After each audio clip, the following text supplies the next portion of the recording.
అండి ఈరోజు నెల్లూరులో 44వ డివిజన్లో తెలుగుదేశం పార్టీ, జనసేన, బీజేపీ కార్యకర్తలందరూ ఈరోజు ప్రచారాన్ని ప్రారంభించారు.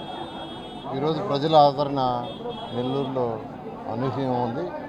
దానికి కారణం ఏంటంటే 2014 నుంచి 19 దాకా నెల్లూరులో జరిగిన డెవలప్మెంట్.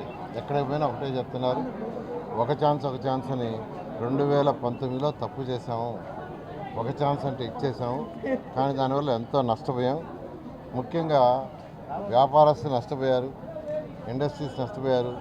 ప్రతి ఒక్కరు బిక్కు అంటూ వ్యాపారం చేస్తున్నారు.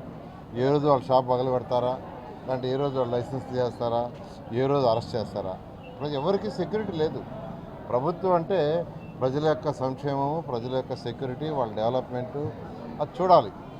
యువకులకు చూస్తే అసలు కంప్లీట్గా వాళ్ళ యొక్క ఫ్యూచర్ ఏందని ఎవరికి అర్థం కావట్లేదు. ఎంబీఏ ఎందుకు చదివామా, ఎంసీఏ ఎందుకు చదివామా, లేదంటే డిగ్రీ ఎందుకు చదివామా, పోస్ట్ గ్రాడ్యుయేషన్, ప్రతి ఒక్కరు ఆలోచిస్తున్నారు. ఎందుకంటే ఎవరికి ఉద్యోగాలు లేవు. ఉద్యోగాలు ఎప్పుడు వస్తాయి? వ్యాపారాలు సమృద్ధిగా పెరిగి ఇండస్ట్రీస్ కానీ బాగా వస్తే అందరికి ఉద్యోగాలు వస్తాయి. ఈ రాష్ట్రంలో ఇండస్ట్రీస్ రావట్లా, ఉన్న వెళ్ళిపోతున్నాయి. రియల్ ఎస్టేట్ పూర్తిగా పోయింది, కన్స్ట్రక్షన్ యాక్టివిటీ పూర్తిగా పోయింది. ఒక్క కన్స్ట్రక్షన్ యాక్టివిటీ పోతే వేల్దారులకు వర్క్ ఉండదు, వాళ్ళ కూలీలకు వర్క్ ఉండదు, పెయింటర్కి వర్క్ ఉండదు, ఎలక్ట్రీషియన్కి వర్క్ ఉండదు, ప్లంబర్కి వర్క్ ఉండదు. ఎప్పుడైతే డెవలప్మెంట్ కన్స్ట్రక్షన్ యాక్టివిటీ రాదో ఆ యొక్క మున్సిపాలిటీకి కానీ, లేకుంటే ఆ కార్పొరేషన్కి కానీ, ఆ పంచాయతీకి ట్యాక్సీలో రావాల్సిన ట్యాక్సులు రావు. మున్సిపాలిటీకి ఒక బిల్డింగ్ ఒకరు కడితే దానివల్ల ప్లాన్ అప్రూవల్ ట్యాక్స్ వస్తుంది, తర్వాత ఇంటి పని అంటూ రెగ్యులర్గా వస్తుంటుంది. అలా ఖజానా నింటే అలా ఎప్పుడైతే ఖజానా నిండేదో అప్పులు తెస్తారు. 13 లక్షల కోట్లు అప్పు తెచ్చింది ప్రభుత్వం, అంతా ఇంత కాదు. అదే ముఖ్యమంత్రి నారా చంద్రబాబు నాయుడు ఆయన ఆలోచన ఒకటే, యువత భవిష్యత్తే రాష్ట్ర భవిష్యత్తు. యువత చక్కగా ఉద్యోగాలు చేయాలి, లేదా వ్యాపారాలు చేయాలి. అది చేయాలంటే ఇండస్ట్రీస్ బాగా తీసుకురావాలి, వ్యాపారస్తులు ఎటువంటి ఇబ్బంది లేకుండా వ్యాపారాలు చేసుకోవాలి. ఎందుకంటే నేను అనేక దేశ విదేశాలు ముఖ్యమంత్రి గారితో తిరిగా. అక్కడ ఎవరిని ఇండస్ట్రీస్ వచ్చి ఆంధ్రాలో ఇండస్ట్రీ పెట్టుకుంటే 2 ప్రశ్నలు వేసేవాళ్ళు. మొదటి ప్రశ్న, మీ రాష్ట్రంలో లా అండ్ ఆర్డర్ ఎలా ఉంటుంది, ప్రశాంత వాతావరణం ఉంటుందా, అలజడులు, స్ట్రైకులు, బంధులు ఉంటాయా, ఒకటో ప్రశ్న. రెండో ప్రశ్న, మీకు కేంద్రానికి కొన్ని సంబంధాలు ఉంది. ఎందుకంటే కేంద్రానికి మనకు మంచి సంబంధాలు ఉంటే వాళ్ళు ఇవ్వాల్సిన పర్మిషన్స్ కొన్ని ఉంటాయి, అటువంటి ఇబ్బంది లేకుండా ఉంటుంది. ఇలా ఎక్కడికి పోయినా 2 ప్రశ్నలే. అందుకనే ముఖ్యమంత్రి గారు ఎప్పుడు లా అండ్ ఆర్డర్ విషయంలో చాలా స్ట్రిక్ట్గా ఉండాడు చంద్రబాబు నాయుడు గారు. రెండవది, వాళ్ళకి కావాల్సిన వసతులు. ఎగ్జాంపుల్ కియా మోటార్స్ తీసుకురావడానికి అనంతపురంకి ఆ కంట్రీకి పోయి వాళ్ళ సీఓతో కూర్చొని గంటల తరబడి డిస్కస్ చేసి, మీకు ల్యాండ్ ఇస్తాం, వాటర్ ఫెసిలిటీ ఇస్తాం, రోడ్లు వేస్తాం, ఎలక్ట్రిసిటీ ఫెసిలిటీ ఇస్తాం, ఎలక్ట్రిసిటీ సబ్సిడీలో ఇస్తాం, ఇలా అన్నీ చెప్తే కియా మోటార్స్ వచ్చింది. అంటే మనం ఏదో ఇచ్చేసాను కాదు, అది రావటం వల్ల ఈరోజు 10,000 మంది ఎంప్లాయీస్ అక్కడ ఉండారు. 10,000 కుటుంబాలు ఇది బాగుపడ్డాయి. 10,000 మంది యొక్క జీవనశైలి పెరిగింది, వాళ్ళ ఆదాయం పెరిగింది. 10,000 కుటుంబాలకి, యువతకు ఒక హోప్ వచ్చింది.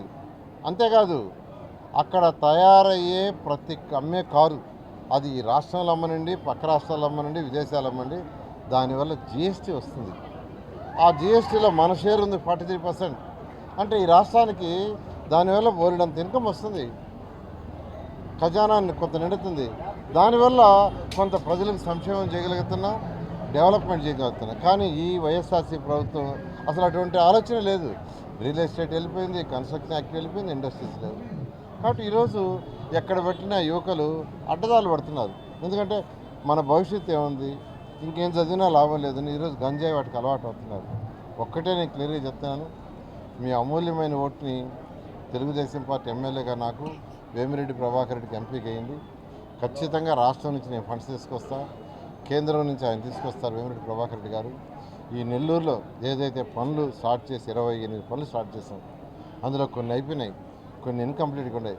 అవన్నీ పూర్తి చేసి నెల్లూరు ఒక స్మార్ట్ సిటీగా చేస్తూ ఎవరైతే యువకులు చదువుకొని ఉండారో వాళ్ళకి హోప్ క్రియేట్ చేయాలి. అంటే మనం ఫ్యూచర్లో మంచి ఉద్యోగాలు వస్తాయి, లేదా మంచి వ్యాపారాలు చేసుకుని దానికి ఏంటంటే వాళ్ళకి స్కిల్ డెవలప్మెంట్ చేసి ఈ రాష్ట్రానికి నెల్లూరు జిల్లా కూడా అనేక ఇండస్ట్రీస్ వచ్చే విధంగా మేము ఇద్దరు చేస్తామని తెలియజేస్తూ మీ అమూల్యమైన ఓటుని మా ఇద్దరి కేసు గెలిపించాల్సి కోరుకుంటున్నాం. Thank you. రేపు మాజీ ముఖ్యమంత్రులు తెలుగుదేశం పార్టీ అధినేత నారా చంద్రబాబు నాయుడు గారు రేపు 11 నెల్లూరు వస్తున్నారండి. నెల్లూరులో యాక్చువల్గా షాదీ మంజిల్లో మైనారిటీ సోదరిమణులతో వాళ్ళందరితో ఇంటరాక్షన్ అవుతారు. వాళ్ళకున్న సమస్యలు ఏంది అవన్నీ ఆయన తెలుసుకుని యాక్చువల్గా వాళ్ళతో ఇంటరాక్షన్ అయ్యి వాటికి కావాల్సిన సొల్యూషన్ చెప్తూ ఫ్యూచర్లో ప్రభుత్వం వచ్చిన తర్వాత ఇంకా బాగా చేయడానికి ఏం చేయొచ్చు అనే దానికోసంగా వచ్చి వాళ్ళతో ఇంటరాక్షన్ అవుతున్నారు. దానికి అన్ని ఏర్పాట్లు చేశారు.